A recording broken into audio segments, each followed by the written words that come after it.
Become an Instadance Insider today. Instadance Coach is virtual guidance toward a professional dance career. It is an exclusive program for the serious dancer. If you are a dedicated, passionate dancer with drive and hunger for success, then you can apply to become an insider. This program is not for everyone. It is open to all levels and ages, but a high level of dedication and commitment is required. If you're interested in becoming an insider, you can apply today at www.instadancecoach.com and start your training towards a successful future with a competitive edge. Catch you on the inside. Hey everyone, welcome to Dance Colleges and Careers, brought to you by Instadance Coach, virtual guidance toward a professional dance career. My name is Brittany Noltzmeyer, and I will be your guide to finding the perfect college for you. Dance Colleges and Careers is here to provide you with information about different dance colleges, what to expect, and how to find the right school for your dance type.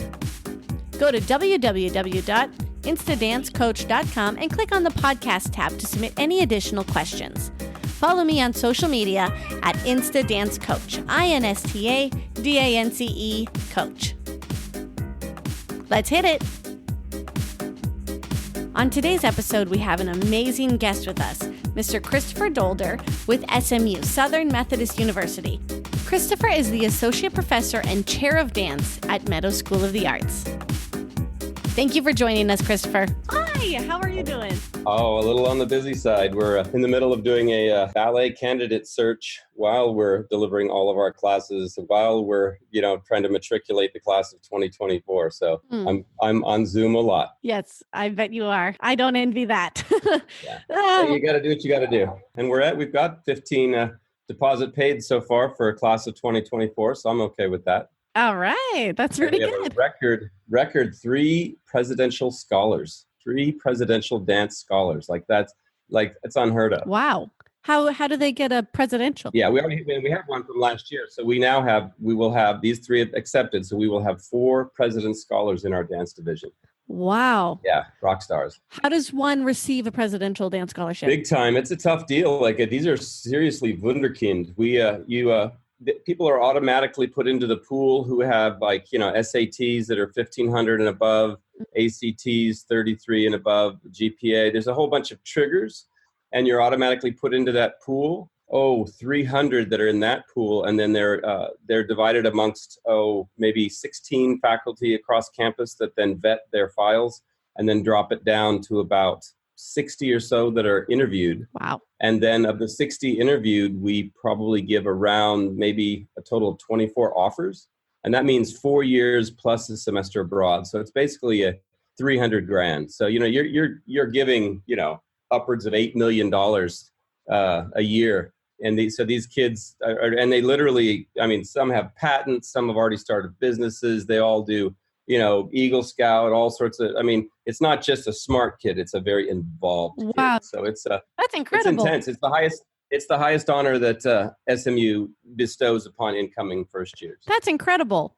Okay, so it's a great deal. Let's get started. Let's tell everybody who you are, what's going on here. Hi, everyone. This is Christopher Dolder. He's the Associate Professor and Chair of Dance at SMU, Southern Methodist University. Is that right, Christopher? Yes, Meadows School of the Arts, Southern Methodist University. Amazing. Are you in the Dallas area right now? Dallas, Texas. Yes. Yeah. We're just like maybe 8 miles north of downtown Dallas. So it's nice. So I can ride my bike down to go see a Mavericks game down at American Airlines Center. Hey, that's amazing. That's amazing. Well, I went to school in Oklahoma. So just 4 hours to you. I spent a lot of time in Dallas. I love that area. Yeah. Well, I'm actually, even though I love football and I love my, SMU ponies, I'm kind of a big Oklahoma football fan. So. Yeah. It's hard not to be. My best buddy, Matt Robinson, and he's got me into Sooner football. Can imagine the Texans aren't so happy with you about that. It's okay. So guys, Christopher is a former soloist with the Martha Graham Dance Company. He co-directed and performed for Westwick Dolder Dance Company. And he's been a 15-year lecturer, maybe more? I have 15 years at UC Berkeley, and I'm now in my 11th year here at SMU. Wow, 11 years. That's incredible. Yeah, I attained tenure about 4 years ago. That's 5 years ago now, I guess. And I became chair of the division 2 years ago. Oh, great. You teach modern technique, composition, repertory, kinesiology, videography, and pedagogy. Is that all still correct? It depends on how much time I have. Since I've become chair, I've had to reduce my load, but those are generally my fortes. No matter what, I teach dance kinesiology each year. I'm a biomechanist, so it's all about really providing the theoretical information to help with the conservatorial practices. And then no matter what, I teach technique classes because I would just drive myself nuts if I couldn't and didn't. And then assist with composition classes. Absolutely. Are you still teaching technique on Zoom right now? Yes, we are. We are teaching everything on Zoom. Everything's live. And oh my word, I've gotten so used to looking at tiny little boxes and live people in those tiny little boxes. Wow. But we're doing it. The premise that I've put forth to my faculty is don't expect what we could do previously, but no matter what, push the education forward. So really just make sure that you're reassuring the students this is the 1 bit or 2 bits or 3 bits of moving forward information. And so that way the students just have a more responsibility for staying in shape on their own, because we're just kind of trying to keep them in shape instead of moving them forward through this little portal of Zoom. It's virtually impossible. Yeah. So as long as you just, scale down your expectations, but no matter what, have the premise that you must move the education forward. And after they graduate, that's what they have to do anyways. Figure it out. So it's not a bad lesson to learn. That's, staying in shape is one thing, but having quality and technique and understanding the 3 different idioms of ballet, modern, and jazz, and having a really strong theoretical and liberal arts education, that's the coin these days to get in a company. Yeah. Okay. So when I was looking up SMU, Southern Methodist University, it looks like what makes it really unique is the strong academic program. It looks like it really pushes the kids to keep a high GPA. Oh, there's no question. I mean, our kids, the average SAT just to even get into school is in the high 1300s. Oh, wow. So, I mean, that's not your average cookie right there. No. But no, our deal is that we are trying to prepare a very well-rounded, multidisciplinary artist. And so when I first got here, it was mainly more conservatory. And then I pushed for the concept of double majoring. Here we are on a nice small campus that already has this very nice university curriculum. So we have since integrated our curriculum more with the university. So there's a thing called cross-counting or double counting, which really supports and allows for double majoring. So if you look at a list of our students are the highest percentage constituent of double majors on campus. So we have, dance and geophysics, dance and mechanical engineering, dance and applied physiology and health management, dance and psychology, whichever. So these kids literally are a broad spectrum researcher artists. That's super incredible because there are many, many schools that won't even allow double majoring. Right. I mean, and that's really that's where we sit. I mean, we have a conservatorial level that's going to match up against these conservatory gold standards of USC and Juilliard. Yeah. And we're really in the mix with Tisch and Point Park and SUNY Purchase and all that. But the fact is that we have this proven commodity of the double majoring, and this is. What the return on investment of a dancer going to a private college is not really very good. Mm-hmm. There's not high salaries in dance. Right. But when you start to add other regimens to that, and you have this both front end and back end kind of covered based on your education, that's where we come in and do quite well. Wow. So that's really awesome. That's something really special. Well, and it just works well. And the thing is that nowadays, with everything kind of more tightened, my philosophy is dancer as subject more so than dancer as object. In the past, dancer was object. You are a dancer and hopefully you're going to get a job and be given value and be someone's muse. But now you are dancer as subject, and you are going out there with a collaborative spirit and a broad sense of knowledge. So you are already helping the artist that is hiring you, or you simply are the artist that gets philanthropists and support, and you create your own company. We have a woman, Emily Burnett, and her friend, 2 of them have created Bombshell Dance Project, and that was just like 2 years out of graduation. Or we have Josh Pugh, who runs Dark Circles Contemporary Dance, and he's doing quite well. So I mean, we actually have a fair number of people who are going out to become choreographers. That's incredible. Okay, so let's talk about the degrees. I think it says it pretty clearly online that you can get your BFA in dance. And then it offers that you encourage a double major, yes, which is extremely fortunate for them. And then there's also some minors they can get. If they want to be an academic student, they could receive a dance minor. There's many, because a lot of times a student will come in and they'll audition and become a dance major. and then realize that, that's something they've done their whole life. And now they've seen these other possibilities in the liberal arts. And then I don't call it dropping down to a minor, but they decide that they want to do a minor study, which then they stay within the division, but then they're really going to put their major studies in, say, business or engineering or whatnot. So my goal each year is to try to matriculate 20 to 25 students. You know that over the years, you're going to lose 5. I want 25 in the door and 20 out the door. That therefore never gets larger than 100 students. It stays quite kind of a tight-knit community. And there's this natural sense that there's going to be a melt or an attrition, and the kids just move on to other things. That's awesome. So our class size is usually about 25 to 30 students in a dance class? 25 will be max. Okay. We never have any more than 25. Nice. That's a good size for a dance class. And then by the time you get to the higher levels, then the first 2 years you do the ballet, modern, and jazz, then you can start to self-select. And so, in the end, when the more advanced classes really have more like 12 to 15 students. So that's when it gets really, really intense. Oh, wow. And so what other types of dance classes do you have? Do you teach theater and hip hop or tap? Well, we have ballet, modern, and jazz, but there's available within the context of the university of, voice classes and musical theater classes and theater, straight up theater. So, they've got a lot of opportunity to kind of expand their horizons. Awesome. And that kind of happens in their third year? Yeah, most of the times, third and fourth year, you start, because the first 2 years are fairly well scripted. Yeah. You're doing your solids, like your foreign languages and your sciences, et cetera. But as far as what you're doing in our building, it's scripted. It's a very intense schedule. And I mean, when Monday, Wednesday, Friday is one kind of set of schedules, Tuesdays, Thursdays in the other. And, if you're in pieces, you're then rehearsing 5:30 to 9:30. So these kids are generally going 8 a.m. to about 10 o'clock at night, 5 days a week. That's great. So would you say there's a lot of opportunities for performance at the school as well? Oh, yeah, there's no question. Whether they first come in, the only time they're restricted from performing is the first years are not allowed to be in the first fall main concert, because we are using them as crew and indoctrinating them into everything that happens behind the scenes, so that they have that under their belt when they go out, and they kind of are able to show a level of respect once they get out into the professional field.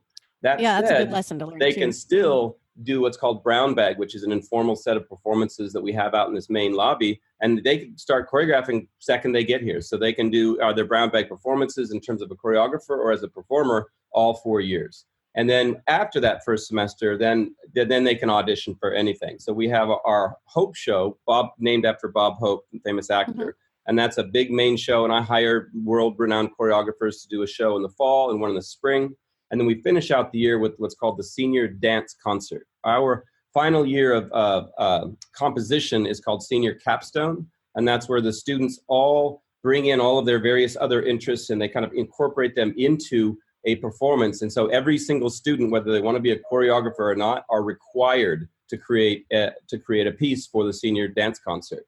But we start off that semester by taking all of the seniors to New York for the Association of Performing Arts Professionals. So they go and they get to see these various, really the professionals are kind of auditioning for various performing arts agencies. So they already get a feel for it. We do a mock audition. We have an alumni reception. So they're really already kind of having this platform, getting ready to kind of spring forward and, be out there in the main field. Can we talk about that experience a little bit more? So how many students do you take? We take each of our seniors. So like we had 15, I believe, that we took this last January, and they do volunteer hours. So they're volunteering to the organization. So they are already kind of seeing what's going on. So they're kind of enmeshed within the organization, and then they get passes to see other things when they're not working. So that's awesome. Great. Yeah, it's a great way of just seeing what's out there and getting the feeling of what it's like to be in, the hub of New York. Yeah. So the hub of New York, I would say that's a big theater scene. There's a lot. I mean, on all levels, musical theater itself, dance, concert dance, all sorts of things. Yeah. So what types of dancers, like what style of dancer do you think SMU attracts? Like company dancers or theater or commercial? We're all over the map. It really depends. If a student really stuck with that more the jazzy end and wants to go into kind of the commercial end, they might go to Los Angeles and do industry work. We have quite a few students that are out there. We've got our grads that are out there. We have some that the big thing lately is doing cruise lines. There's a lot of like aerial work and Le Cirque du Soleil work, like pretty high level quality work on these cruise lines. So I've got a couple of dancers who've been doing that for 3 years, just making bank and seeing the world. So that's kind of a new avenue. Then a lot of our dancers are concert dancers. We have a dancer who just got a Mark Morris. We have dancers that go with Paul Taylor, Pascal Rioux. So they're preparing themselves for the concert world. And then we have dancers that are, more along the regional ballet level. Your main big companies, NYCB or San Francisco Ballet and all that. Most of them are just starting that kid. They're getting that dancer when she's 12 and working her up into the system. So rarely are we going to get a dancer that's done ballet here that goes to that highest level. Mm-hmm. But we populate a lot of regional companies where they get a fair amount of work. Very good. Very nice. So how about, because we know about New York, we know about LA, how about the Dallas area? Are there, would you say there's opportunities? Dallas has come a long way. First of all, a lot of people don't realize that Dallas is the largest contiguous arts district in the nation. I mean, it's got, it's like something like 40 acres. So you've got, the Winspear Opera House, one of the most beautiful pieces of architecture you've ever seen. You've got the Wiley Theater, the Moody Performance Hall. You have the Dallas Symphony. So all of this is in this really vibrant district. But at the same time, because the rents are moderately low in Dallas compared to, say, the Bay Area or New York, you've got a whole kind of underground scene where you've got a lot of smaller companies that are getting work and that are being supported by the North Texas Dance Council, that are being sponsored by TACA or Titus. So there's got various presenting agencies. So there's a lot of smaller grade work. So you've got one thing that's interesting is that we don't really have like a major company. You know what I mean? And there's Texas Ballet Theater. There's smaller companies like Ballet Dallas, but the one thing I would love to see is to see the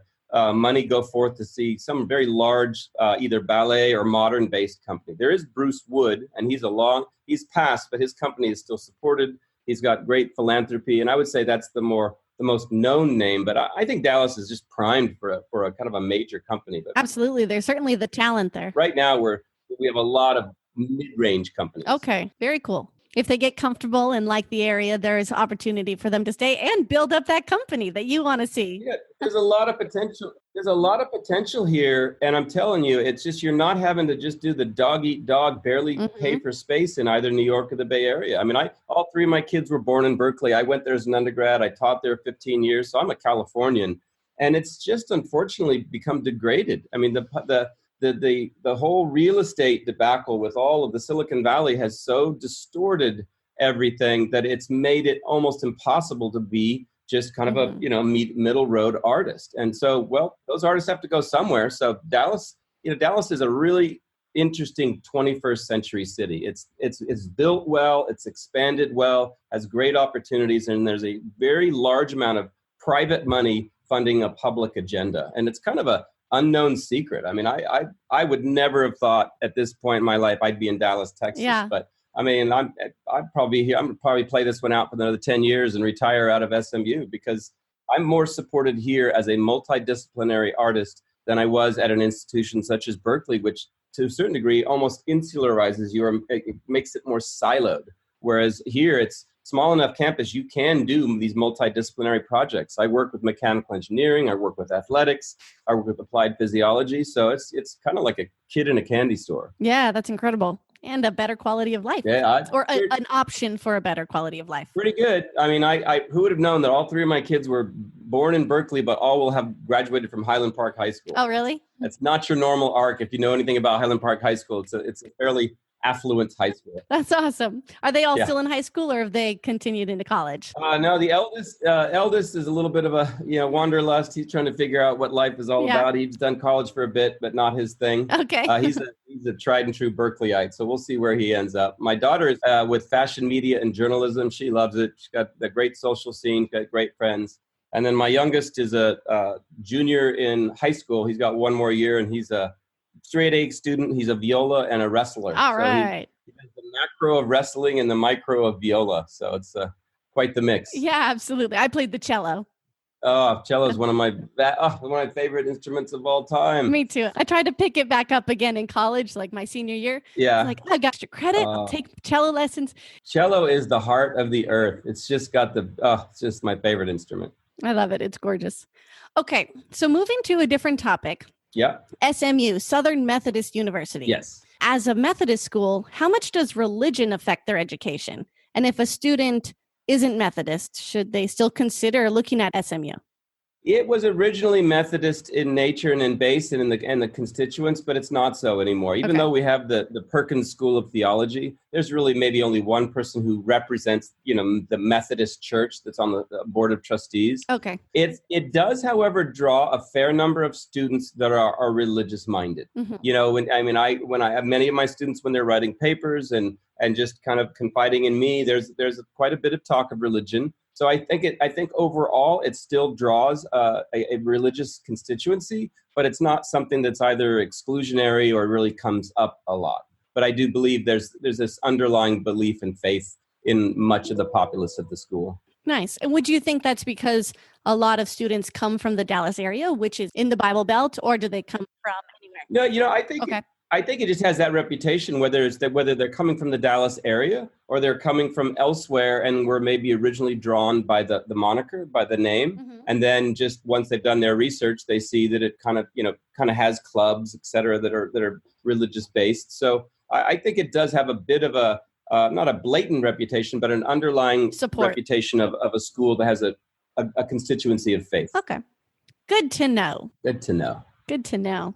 I feel like we covered a lot of territory. We covered a lot of stuff. Is there anything else? It's generally my job. Yeah. I mean, as the chair of this division, I travel around and I go to maybe 6 or 7 cities a year, and I go to teach master classes at art schools. So this year I was, Denver, Houston, Miami, Fort Lauderdale, Orange County, Atlanta, and New Orleans. And I go, and more than anything, it's less of a trying to sell people on the school. It's really just to reveal, and I'm an infomercial. Like, there's this amazing thing, the Southern Methodist University, which was not on my radar for much of my life, right, has become a safe haven. I moved here from Maui, Hawaii. I got burned out on academics. I got burned out on the politics within academia. And so the only job I've ever quit was working at UC Berkeley. So I left. My wife was a full-time professor at Mills College, where our kids were 2, 5, and 7 at the time. And I just said, look, we didn't sign on for this. We are working day and night. We're not raising our kids. Other people are raising our kids. So I have a plan. I've always been a builder and all that. I said, look, let's sell our house that I had remodeled. Let's quit our jobs and let's move to Maui. And we did. So we did the crazy thing. We quit these jobs. We took our kids. We bought a 2-acre macadamia farm on the island of Maui up in Wailuku. And for 3 years, I was a builder, a repairman, and kind of a fine craftsman. And then out of the blue, the 2008 crash came and ended that experiment. And literally, the house that I built, my own hands, I lived in for 100 days. But right around that time, I was headhunted by SMU for my Martha Graham skills and my biomechanical skills. Mm-hmm. And I said, look, I'm willing to come to your university, but I just need to disclose that I'm currently a builder, a farmer, and a repairman. So if you're okay with that, then I'll come out. And I said, but my one requirement of you is, do you honestly balance out theoretical studies and practicum studies? Do you really balance out this part of the brain and this part of the passion and put those together? And they did, not as much as I wanted, but I've been able to, in the time that I've been here, to really kind of create what I felt was of the greatest value. So, that helped develop. I built my house, and now I'm building a division. That's incredible. I love that. Okay, so I also learned that you were in the final editing stage of your documentary. Are you still? Final editing stage is like it might as well be the netherworld of the black hole. I went to the Burning Man Festival many years. I've gone 14 out of 17 years. I've done art projects there. I've built things there. And for 5 years, I filmed and did research and embedded into various dance camps. So it's kind of the documentary is about the emergence and evolution of dance subcultures throughout the history of the event. So there's kind of, you've got the big rave, kind of crazy dance scene. Then you've got this, that begat this contact improvisation that happens at center camp. Then people who wanted even more of a personalized and spiritual experience that kind of went into conscious and ecstatic dance. So I embedded myself in these various camps to really just see how those cultures express themselves and filmed. And I mean, it is hard filming up there. It is a nightmare to protect your equipment. But I have amazing footage. I've got 40 or 50 interviews and amazing footage of the event. But it's like once I finished that, all of a sudden tenure took over even more, and then chair took over. So I have this thing in the can that I just so want to get done. But It's almost impossible, but I will get it done. Okay, so just so everybody knows what you're talking about, you're working on this documentary. Yes. And it's called The Ecstatic Dance of Burning Man, right?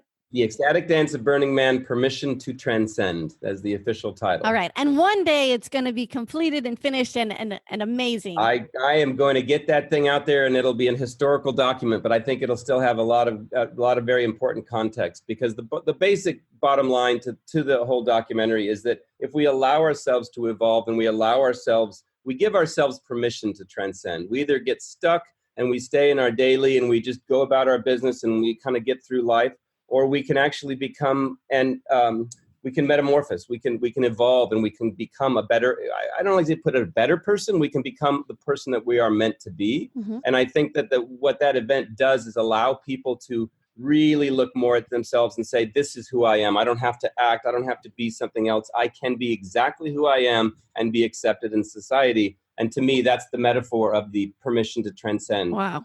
And that you said it was really difficult to film where you were, but you were in Nevada, right? The Black Rock Desert. Oh, there's dust storms, and it's just, oh yeah. I mean, you got to protect your equipment, but you've got like dust storms like every hour.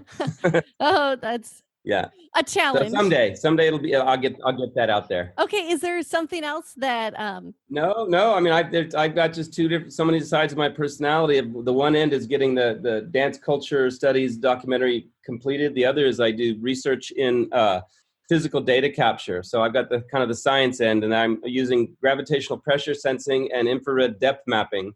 And the more you know kind of where a body is in space and how that body relates gravitationally to the Earth, and you capture all of that data, you can then extrapolate the probability of the muscles that were sequenced to make movement happen. Wow. Like right now, we don't have the ability to just electromyographically look at a body and know the deep core muscles and are they sequencing, which one is happening first. And sequencing is everything in any movement, whether it's dance or golf or walking down the street. Right. So I've been working with applied physiology and mechanical engineering to work on a device that accurately captures its massive data streams. But if it actually captures what you have done, you can backtrack and create the probability of how you did what you did, and that we can learn from. So I have a whole treatise. If you look online, I have a treatise that I did at the World Dance Alliance. Wow. That's about literally just the science of art, how connect and code and computation can somehow reveal the